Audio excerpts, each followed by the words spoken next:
On n'en sait pas, on n'en sait rien, mais Isaac a lui de son côté eu Ésaü, qui s'est marié avec des Cananéennes et qui n'a rien donné, sinon les Édomites, qui ont été les ennemis d'ailleurs héritiers d'Israël, et Jacob qui a eu les 12 tribus d'Israël. Donc voilà un petit peu comment on peut descendre. Et puis, il y a, après la mort de Sarah, une troisième épouse que l'on connaît sur le plan de la Bible, pratiquement mon dernier chapitre traitant de la vie d'Abraham, c'était Kétura. Kétura qui a eu 6 fils. 6 garçons qui ont été renvoyés à l'Est. Le texte nous dit que lorsqu'Abraham a eu ses 6 fils de Kétura, pour qu'ils n'interfèrent pas avec la possession donnée à Isaac, on a envoyé ces 6 garçons à l'Est, qui forment aujourd'hui l'Iran et l'Irak, pour qu'ils puissent ne pas embêter Isaac dans son héritage. Donc il faut descendre de ces gens-là pour avoir ces bénédictions. Alors, on dira, je veux bien, mais simplement, moi, je suis français, je suis né à Saint-Étienne, etc. Je n'ai rien d'israélite et autres. Les bénédictions patriarcales déclarent le lignage. Le Seigneur a fait en sorte qu'après la captivité des royaumes du Nord, on l'a vu la semaine dernière, le sang d'Israël, donc le sang des 10 tribus, est aspergé littéralement le monde entier, mais également l'Europe. Et on a vu notamment que le sang d'Éphraïm était particulièrement présent en Europe. De sorte que lorsque le patriarche met les mains sur votre tête et vous confirme en tant qu'héritier des bénédictions de telle ou telle tribu, majoritairement d'Éphraïm, c'est que vous avez au fond de vous un tout petit peu de sang d'Éphraïm. Alors il y a quelques centaines d'années, éventuellement quelques milliers d'années, un Israélite de la tribu d'Éphraïm a croisé vos générations. Et ce tout petit peu de sang fait en sorte que vous êtes assimilé à telle ou telle tribu. Alors, on est principalement, soyons bien sur ceci, principalement des païens, des gentils, des goyim, comme disent les juifs, donc des gens qui ne sont pas d'Israël, mais d'ailleurs, quand le Seigneur parle aux gens d'aujourd'hui, il parle des juifs et des gentils. Il parle, gentils, c'est nous, les goyim, c'est nous. Mais ce petit peu de sang nous rattache à la famille d'Abraham. Donc on voit effectivement qu'on peut être rattaché à Abraham à ce propos. Alors, quand un patriarche met les mains sur la tête de quelqu'un, il a une grande angoisse. Et ça n'est pas très simple. C'est d'ailleurs quelque chose de particulièrement délicat, c'est de déterminer et de déclarer le lignage de la personne. Et quelqu'un a posé une question avant la leçon en disant « Comment est-ce qu'un patriarche peut savoir que telle personne descend de Manassé, de Juda, de Dan ?» Ça m'est arrivé notamment. Comment il sait? Est-ce qu'il y a la science infuse? Pas du tout. Lorsque le patriarche parle avec la personne qui reçoit une telle bénédiction, il y a un court entretien entre les deux individus, et l'esprit indique au patriarche la tribu. C'est une impression très forte. Alors, pendant cet entretien, qui dure une dizaine de minutes, ou plus parfois, le patriarche pose une question à la personne, candidat à la réception de cette bénédiction sacrée. Et il se pose 2 questions. D'abord, à qui ai-je affaire? Il va donc jauger un peu l'esprit de la personne qui reçoit la bénédiction. Mais il y a une deuxième question qu'il se pose du bout en bout de l'entretien, c'est à quelle tribu appartient-il ou appartient-elle? Première question, enfin ça c'est ma façon de faire, Israël ou pas Israël? Là, la réponse est très très vite venue. Israël oui ou Israël non, c'est très clair. Ensuite, il y a une deuxième question, Éphraïm ou pas Éphraïm? Parce que dans 99% des cas, c'est Éphraïm. Et généralement, l'esprit dit oui, oui, Éphraïm, bien sûr. Et là, l'angoisse devient abominable lorsque la réponse est non. Parce que vous avez 12 autres choix. Et en parlant, et ça m'est arrivé 2 fois, en parlant, on s'aperçoit qu'il faut déterminer l'origine par rapport à une autre tribu qui n'est ni Juda, ni Manassé, ni Éphraïm. Il m'est arrivé de déterminer une origine avec la tribu de Dan. C'est la seule fois que ça m'est arrivé. Mais l'impression est extrêmement forte.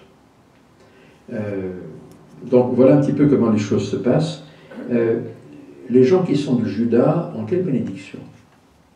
Il y en a très peu dans l'Église, j'en connais très peu, j'en connais 2 plus exactement, notamment l'ancien président de, on ne va pas dire ça puisqu'il est lui-même d'un pieux du Sud, qui est de Juda et qui d'ailleurs faisait la confidence publique qu'il avait appris à connaître Jésus-Christ en lisant le livre de Mormon.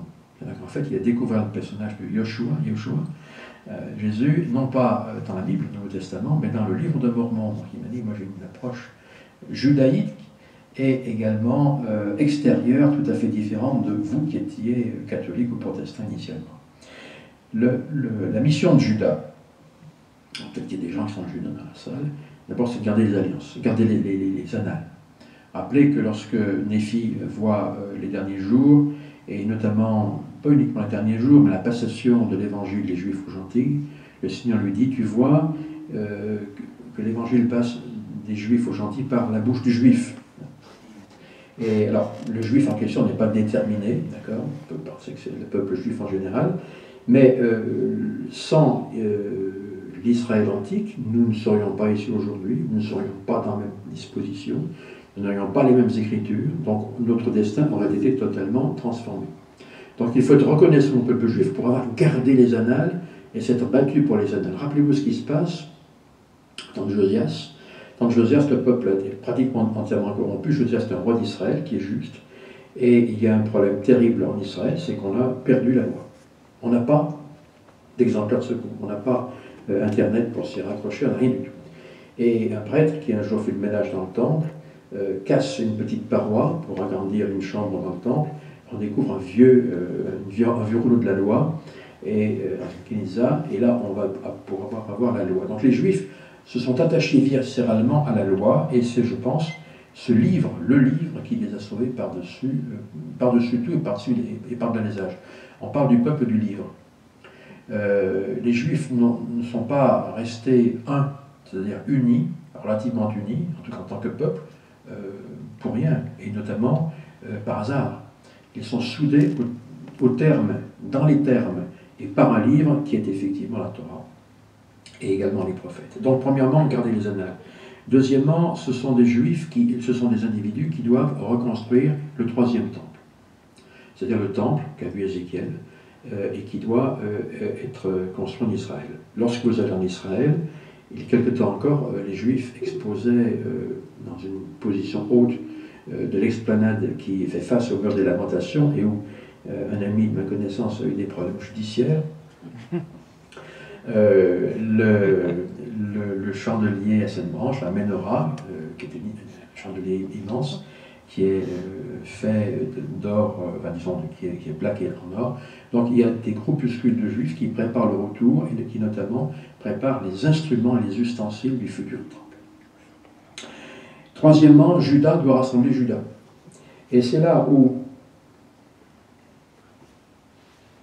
il faut savoir que le livre de Mormon nous cause une difficulté, enfin apparente. Il nous dit qu'en fait, Judas sera rassemblé dans le pays de son héritage lorsque les Juifs commenceront à croire au Saint Messie. Bon, alors les Juifs ont été rassemblés majoritairement à partir de 1947. Il y avait des Juifs en Palestine avant, bien évidemment. Il y avait effectivement les congrès de Vienne et également la déclaration de Balfour, mais quoi qu'il en soit, puis Herzl, mais majoritairement, le gros mouvement, c'est 1947. Avec les problèmes que ça posait avec les Anglais. Les Juifs sont revenus en Palestine, mais tout simplement, est-ce qu'ils croient au Christ? La réponse est non.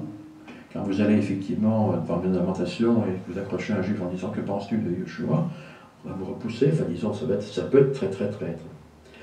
En fait, ce qu'on ignore, et il faut le savoir, c'est qu'il y a une portion qui est pas importante, mais qui est moins importante, moins epsilon que l'on croit, qu'on appelle les Juifs messianiques. Ces Juifs messianiques sont des Juifs, ils sont nés Juifs, ils sont de Juda, et ils acceptent Jésus, donc Yeshua, comme le Messie. Donc en fait, ils respectent toutes les fêtes de la loi de Moïse, mais ils croient que Jésus était le Messie, ils attendent son retour.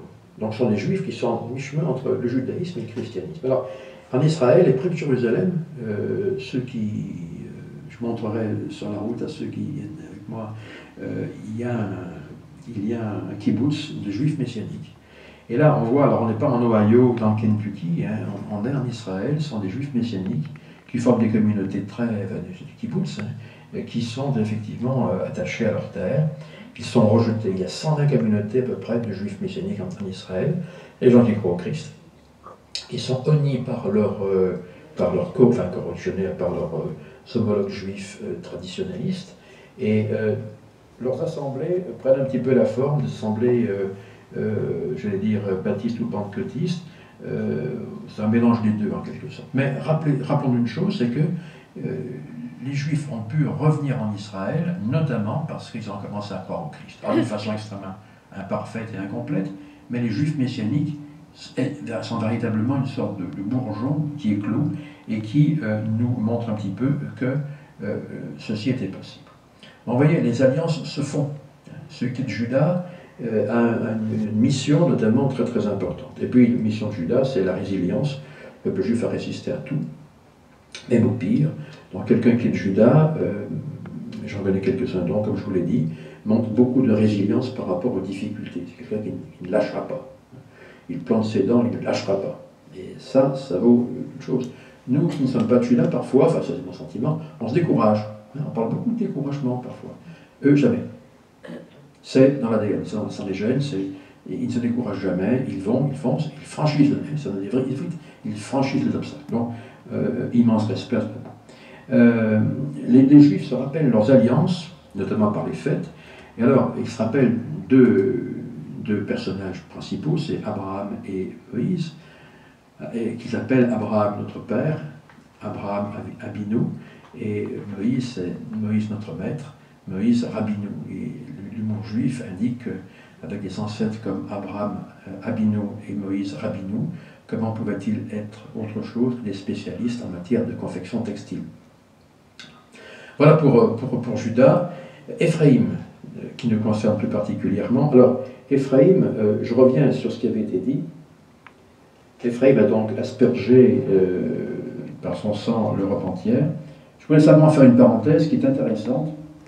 Vous rappelez que le pectoral de l'ancien Israël a été porté par le grand prêtre avec les 12 tribus. Vous vous rappelez, regardez bien.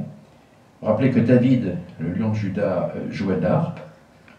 Vous rappelez également que l'emblème de la tribu de Juda est le lion. Vous rappelez également que Juda a eu deux fils, Zéra et Péretz, qui étaient deux lions, un lion d'or à droite et un lion rouge rampant à gauche. Et vous rappelez que l'emblème de la tribu d'Éphraïm est soit le taureau, soit la licorne. Et alors, pour faire plaisir à quelqu'un qui est dans la salle, voici les armoiries de la maison royale d'Angleterre. Qu'est-ce que l'on voit? À gauche, un lion, rappelez-vous la tribu de Juda. À droite, un cheval qui est l'emblème de l'Écosse également, hein. Mais bon, qui peut rappeler Éphraïm. En haut, vous avez une couronne qui est sertie de 12 pierres précieuses disposées en groupe de 4, en groupe de 3. Donc il y a 4, même qu'il y avait 4 brigades de tribus, il y a 4 fois 3 pierres sur la couronne d'Angleterre. Regardez également donc le bouclier qui est scindé en 4 parties, qui nous rappelle bien sûr les 4 camps d'Israël autour du tabernacle. Regardez les lions de Zéra et de Péretz, respectivement d'or et lion rampant rouge, qui sont au sommet de ce bouclier. Revoyez un petit peu plus en bas et à gauche la harpe de David. Donc la maison royale d'Angleterre a une prétention, alors je ne sais pas si elle est exacte, mais c'est intéressant, de descendre notamment de la tribu de Juda. Et donc la famille royale d'Angleterre a cette tradition qu'elle descend du roi David. Alors je voulais simplement fermer la parenthèse, mais pour vous dire que, encore une fois, tradition par le sang. Éphraïm. Lorsqu'en 1830, les frères prêchent l'évangile, ils vont avoir un succès phénoménal. En 1836, il y a, jusqu'en 1847, date de l'Exode, il y aura dans les plaines 15 000 saints des derniers jours en Amérique du Nord, et il y aura par contre 36 000 de ces mêmes saints en Angleterre, en Grande-Bretagne. Vous voyez que majoritairement, pratiquement un tiers, deux tiers, les saints de l'Église, le gros de l'Église était britannique avant d'être américain. Et on voit que l'Angleterre a effectivement été, je vais dire, facilement convertie. Éphraïm doit rassembler Israël. Je vous rappelle qu'en 1836, Moïse a donné à Joseph Smith les clés pour rassembler Israël. Droit d'aînesse, Éphraïm, donc un droit de présidence dans l'Église. Mais Éphraïm est une tribu rebelle. Rappelez-vous qu'Éphraïm était, dont la capitale était Samarie, était la tribu qui dirigeait le royaume du Nord. Et ce sont tous ceux qui se sont rebellés et qui ont été des ennemis invétérés. Donc aujourd'hui, ceux qui sont d'Éphraïm doivent se poser la question, est-ce que mon appétit à dominer, à commander et faire ma volonté est plus grand que mon appétit à servir? Alors, la question est, en tant qu'Éphraïmite, est-ce que nous faisons en sorte que nos bénédictions se réalisent? Pour faire en sorte qu'elles se réalisent, il faut bien sûr avoir un mentor. Et ce mentor, c'est qui? Plus près par là. C'est Joseph. C'est Joseph d'Égypte. Et lorsque vous examinez avec Joseph en Égypte, vous allez voir très exactement comment faire se réaliser vos bénédictions. Premièrement, Joseph est bien aimé par son père, Jacob. C'est un type de relation fusionnelle avec son père, qui va lui faire un habit de différentes étoffes. Joseph est le préféré de son père.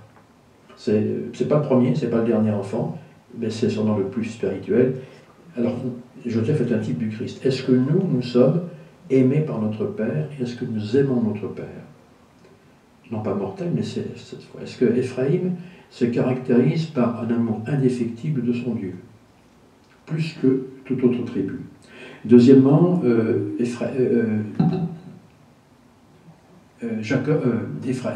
Joseph était un individu très conscient de ses bénédictions. Rappelez-vous, lorsqu'il a un entretien avec ses frères, il dit, j'ai vu une vision, et vous étiez des gerbes, et toutes vos gerbes venaient se ployer devant moi. Ça a emporté une sorte de trouble dans la famille qui a duré longtemps, qui a fait l'enfant. Est-ce que nous sommes conscients de nos bénédictions? Est-ce que l'évangile est quelque chose de gratuit, donné, quelque chose qui est dû? Certainement pas.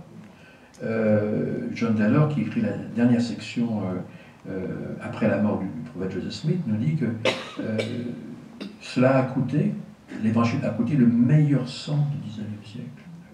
Est-ce que nous sommes conscients que nous tirons de bénédictions? Est-ce qu'on regarde parfois du puits dont nous sommes tirés? Ou est-ce que l'évangile va de soi, c'est bon, les membres de l'Église, etc. Si nous pensons ainsi, nous ratons quelque chose de très important. Il faut se retourner vers Joseph. Joseph est quelqu'un qui est humble dans l'épreuve. Rappelez-vous l'histoire de la citerne. Est-ce que nous sommes orgueilleux comme Éphraïm, ou est-ce que nous sommes humbles et enseignables dans l'épreuve? Joseph a une caractéristique, c'est qu'il transforme en or tout ce qu'il touche. Il transforme en bien tout ce qu'il connaît. Hein, c'est clair. Est-ce que notre vie est un exemple de transformation de tout ce que nous allons toucher en or? Est-ce que nous allons transformer notre vie, la vie des autres, en quelque chose de mieux et de plus adéquat? Question. Est-ce que nous allons nourrir autrui? Rappelez-vous les sacs de blé. Est-ce que nous allons triompher humblement? Est-ce que nous allons rechercher le succès dans les mesures imparties par le Seigneur? Il y a une grande différence entre le Joseph qui sort de prison parce qu'il a été effectivement gracié ou peu importe, et le Joseph qui devient vizir. Entre la sortie de prison et le moment où il est fait vizir par le Pharaon Exos, il y a un certain temps. Et ce certain temps, c'est un temps de travail. Alors quand on transmet l'expérience patriarcale, on se dit, ben voilà, le patriarche m'a dit telle ou telle chose qui vont arriver dans ma vie d'une façon certaine. La réponse est non. De même qu'il y a eu un temps important entre la sortie de prison de Joseph et son accession au pouvoir, qui s'est marqué par un travail incessant, par un service incessant au profit de son maître, par un travail de tous les jours, de toutes les secondes, de même pour faire réaliser nos bénédictions, nous devons travailler. C'est-à-dire qu'en fait, si nous lisons, si je lis une fois par an ma bénédiction patriarcale, il est bien certain que je vais rater. Et vous avez un excellent discours donné il y a 2 conférences générales, à savoir où en êtes-vous de votre bénédiction patriarcale. Est-ce qu'elle s'est réalisée? Pensez-y, il y a des phrases principales. Est-ce qu'elle s'est réalisée ou est-ce qu'elle se réalise? Et les gens qui vous diront, ben non, elle ne s'est pas réalisée vraiment. Qu'est-ce qui s'est passé? Alors, sans pouvoir juger à ce propos les gens qui pensent ainsi, est-ce que j'ai utilisé cette direction de travail? Sommes-nous les enfants, les fils et les filles de notre Père? Je parle de Joseph. Est-ce que nous imitons Joseph dans la réalisation typique de nos bénédictions promises par le patriarche? C'est ça le problème. Les choses n'arrivent pas, les choses se conquièrent.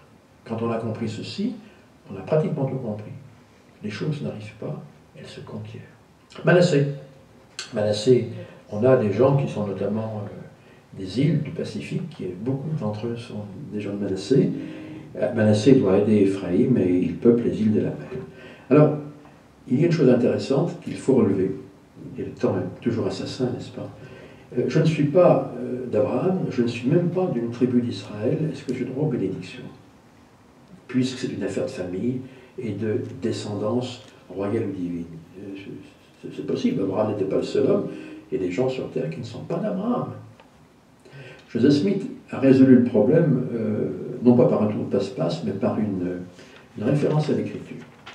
Il nous dit, c'est très important à comprendre ceci, lorsque quelqu'un est baptisé, et quelle que soit son affiliation, ou plus exactement, sa non-appartenance à la famille abrahamique, le fait d'être baptisé, mais également de recevoir le Saint-Esprit, produit quelque chose d'extraordinaire. C'est la purge du vieux sang par le Saint-Esprit, pas par le baptême, par le Saint-Esprit. La personne qui n'est pas de descendance abrahamique entre dans la famille d'Abraham, son sang est purgé et purifié par le baptême et la réception effective du Saint-Esprit. On trouve ceci dans les pages 149 et 150 des enseignements du prophète Joseph Smith. Il est très clair à ce propos. Donc la personne qui n'est ni d'Israël, qui n'est même pas de descendance abrahamique, va donc entrer dans la grande famille d'Abraham par le baptême, mais attention, par la réception effective du Saint-Esprit. Il y a une grande différence entre être baptisé d'eau et recevoir effectivement le Saint-Esprit. Ce n'est pas la même chose. C'est le Saint-Esprit qui purifie les péchés, qui purifie le cœur. Alors, pour aller vite, on se rappelle que le Seigneur nous parle dans la section 84, et il nous dit une chose extrêmement simple. Car tous ceux qui, par leur fidélité, obtiennent ces deux prêtrises dont je vais parler, magnifient leur appel et sont sanctifiés par l'Esprit, à tel point que leur corps est renouvelé. Et on interprète généralement très simplement cette écriture en disant, ben oui, on est en meilleure forme, on peut servir le Seigneur d'une façon plus... Non, c'est pas uniquement ça. Le corps est renouvelé, les cellules du corps sont renouvelées, comme l'expliquait Joseph Smith, de sorte que nous appartenons à une famille dont nous ne sommes pas, nous n'étions pas initialement biologiquement descendants. Donc vous voyez que l'appartenance à la famille se fait par le Saint-Esprit, c'est l'adoption dont parlait l'apôtre Paul. Donc encore une fois, on est compté dans la maison d'Israël, c'est très important, puis c'est en elle que nous avons les bénédictions. Alors on vient de voir la question, je ne suis pas d'Israël ni d'Abraham, je vais y répondre. Deuxième question, je suis adopté dans une tribu, qu'est-ce que ça veut dire? Soit je suis dans une tribu, je suis descendant biologique, même si, je vais dire, il y a quelques gouttes de sang, d'Éphraïm par exemple, mais non, je suis adopté, me dit le patriarche. On m'a posé la question, alors tout dépend du vocable employé par le patriarche. Si le patriarche emploie, ça c'est mon avis personnel, plusieurs fois cette expression, c'est qu'on peut comprendre l'adoption comme l'appartenance. Rappelons-nous cependant que nous sommes des goïms, nous sommes des gentils principalement, et que tout simplement, on peut prévoir, à mon sens, une adoption dans une tribu, parce que quelqu'un qui n'est ni d'Israël ni d'Abraham, mais qui est membre de l'Église, dont le sang est purifié, et qui a le Saint-Esprit, appartiendra à la Jérusalem céleste. La Jérusalem céleste a 12 portes, lesquelles portent les noms des 12 fils d'Israël. Donc on pourra éventuellement préciser ou penser qu'on peut être adopté dans une tribu, mais ça n'engage que moi. Autre question, mes bénédictions restent inaccomplies. Rappelons-nous que notre vision est extrêmement à court terme. Pour nous, la vision, c'est la naissance jusqu'à la mort. Et puis, le monde des esprits, c'est quelque chose qui reste à venir, à voir, etc. En fait, on ne va pas ressusciter tout de suite. Et puis, on ne va pas être exalté tout de suite, même après être ressuscité. Il va y avoir un temps X qui va s'écouler, pendant lequel nous allons devoir progresser. Donc, les bénédictions promises, pour lesquelles nous avons travaillé, j'insiste, mais qui n'ont pas été obtenues sur cette terre, pourront l'être et le seront, si nous sommes fidèles, dans l'après. Et en tout cas, avant la résurrection. Il faut aussi compter avec le sens de l'humour du Seigneur. Frère Faust, James E. Faust, qui était conseiller dans la première présidence, a eu une expérience assez traumatisante. Son papa a reçu jeune sa patriarcale et le patriarche lui a dit qu'il aurait 5 belles jeunes filles, de nombreuses belles jeunes filles. Bon, très bien. Je n'aurais pas de garçon, dommage. Oui, parce qu'on est bien voir les deux. Et le papa de Frère Faust a eu 5 garçons. Donc, il se disait, le patriarche n'a pas été très inspiré sur ce coup-là. Et ça lui posait problème. On peut aisément. Et en fait, ces 5 garçons se sont mariés avec 5 jolies jeunes femmes qui étaient extraordinairement proches du papa de Frère Faust. Et Frère Faust, enfin le papa de Frère Faust, a considéré ces perles, parce qu'elles étaient exceptionnelles, comme ses propres filles. Donc, comptons avec le sens de l'humour du Seigneur. Les choses ne sont pas dites comme on le voudrait, elles sont dites avec... Parce que quand on me dit que je vais avoir de belles filles, de jolies filles et que j'ai 5 garçons, eh bien je vais tourner un regard particulièrement attendri, mais également actif, envers mes 5 belles filles. Ça me déplace pas beaucoup. Donc comptons effectivement avec le sens du Seigneur. N'attendons pas la réalisation des bénédictions. Il y a une écriture, une parabole qui est merveilleuse dans le Nouveau Testament, c'est la parabole des talents. À quel point est-ce que nous doublons nos talents, ou à quel point est-ce que nous n'avons même pas l'intérêt produit par un talent, nous avons s'enterrer. Si on s'examine dans notre vie, on s'aperçoit qu'en fait, nous sommes bien souvent des enterreurs de talents. C'est vrai, il faut le dire. Ça va mieux en le disant. Et que nous ne sommes pas toujours des gens qui font fructifier leurs talents, qu'ils soient 1, 3 ou 5. On ne me parle pas de mes devoirs. Suis-je censé, par exemple, partir en mission si on ne me parle pas de la mission? C'était mon cas. La réponse est oui, et c'est une bonne réponse. Je suis rassuré. En réalité, le patriarche ne vous donnera pas une rétrospective générale de tous vos devoirs. Pour la bonne et simple raison que nous sommes censés avoir maîtrisé l'essentiel. Un jeune homme sait qu'il doit partir en mission. On sait qu'il faut se marier dans l'alliance. Cette méthode patriarcale va être une direction à suivre sur les points les plus importants de notre vie. Donc, relevant ces points, s'il n'y a que 4 ou 5 points importants, ce sont les 4 ou 5 points dont nous avons véritablement besoin, pas la peine qu'on nous rappelle les devoirs que nous avons déjà. Autre question, ma bénédiction me dira-t-elle qui je suis? Non, le patriarche n'est pas un psychologue, un sociologue ou bien un psychiatre, un psychanalyste, il ne vous dira pas ceci, mais il vous dira ce que vous pouvez faire. Il va insister sur, bien souvent, les points de votre vie qui devront être brossés, briqués, astiqués, qui sont parfois les plus importants et qu'on n'a pas vus. Par exemple, lorsque le patriarche pose les mains sur la tête de quelqu'un, il a un privilège qui est exceptionnel. Ça, je le dis bien franchement. C'est le fait d'être le canal d'inspiration entre Dieu et la personne. Et on sent passer, en mettant les mains sur la tête de la personne, tout l'amour que Dieu porte envers l'enfant que l'on bénit. Et c'est quelque chose qui dépasse notre entendement et qui a considérablement changé ma vie, parce que je ne pensais pas, enfin je n'appréciais pas à sa juste valeur l'amour que Dieu a pour chacun de ses enfants, même le plus problématique, parfois même à fortiori. Donc, j'ai été frappé, j'ai été traumatisé presque, hein, j'ai été vraiment impressionné par la dotation d'amour et en tout cas le respect que Dieu porte à la personne qui reçoit la mission patriarcale et qui est tout simplement son enfant. Parfois, le patriarche parle de notre préexistence, en nous disant, il lève le voile un petit peu, en nous disant ce qui a pu se passer nous concernant.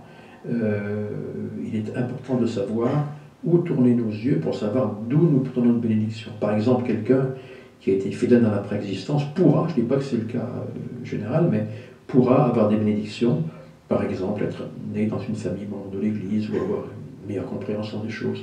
Les efforts faits dans la préexistence n'appartiennent pas au premier état simplement. Ils vont déteindre sur le deuxième état. Il faut bien faire attention à ceci, c'est qu'un état déteint sur l'autre. De même que notre deuxième état va déteindre sur l'état qui viendra après. Le patriarche invoque-t-il les bénédictions? Certainement pas. Le patriarche déclare des bénédictions. Ça veut dire que On ne pose pas les mains sur la tête de quelqu'un en disant je vous bénis pour que vous puissiez savoir que, ou bien pour j'invoque Dieu pour qu'il puisse vous bénir.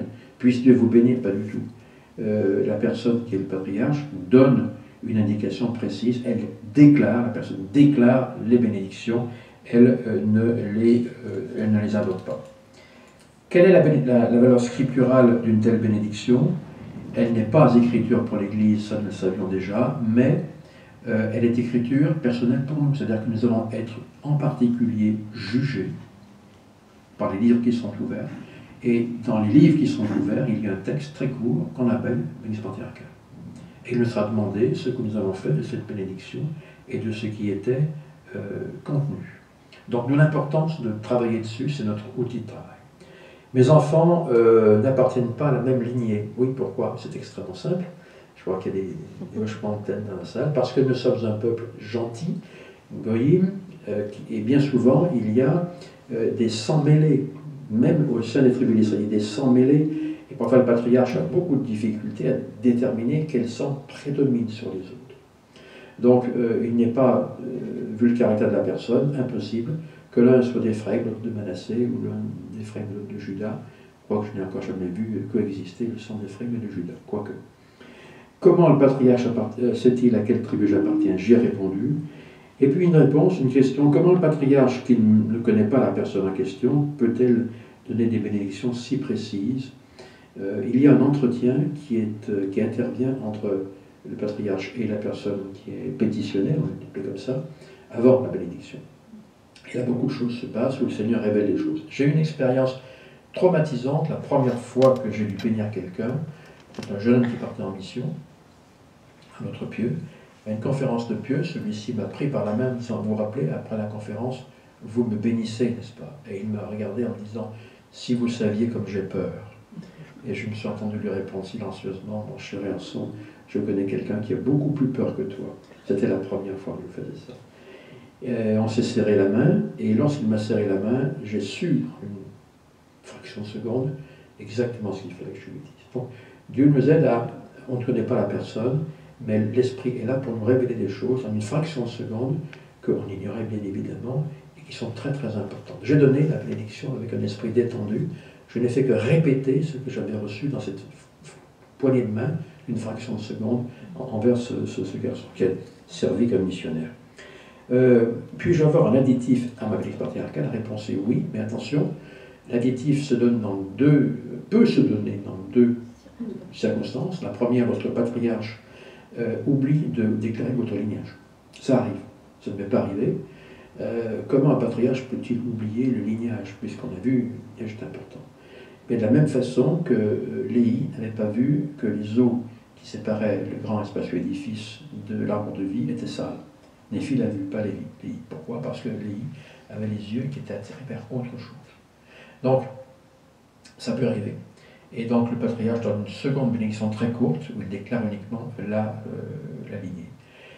Quand un événement important, on ne va pas le définir, bouleverse la vie de quelqu'un, la personne peut voir son évêque, qui verra le président de Pieux, et qui parlera au patriarche pour savoir si un additif est possible, est souhaitable. C'est très rare. La présidence de l'interrégion donnait des instructions pour qu'il n'y ait pas vraiment d'additif. Une bénédiction doit suffire, parce que les conseils qui sont donnés sont des conseils génériques qui vont, qui peuvent illuminer la vie de l'individu, quelles que soient les circonstances. Ne confondons pas les circonstances de notre vie et les conseils inspirés qui nous sont donnés. Que veut dire se lever le matin de la première résurrection? À l'aube de la première résurrection, c'est les justes qui vont se lever le matin de la première résurrection. Rappelez-vous que le millénium, qui est la première résurrection, va compter plusieurs étapes de résurrection selon notre justice. Et donc le fait de se lever à l'aube ou le matin veut dire que si vous respectez les alliances qui sont données à cette bénédiction, eh bien vous serez donc considérés comme des justes. Le symbolisme de l'imposition des mains. Pourquoi impose-t-on les mains? Et pas uniquement pour une telle bénédiction d'ailleurs.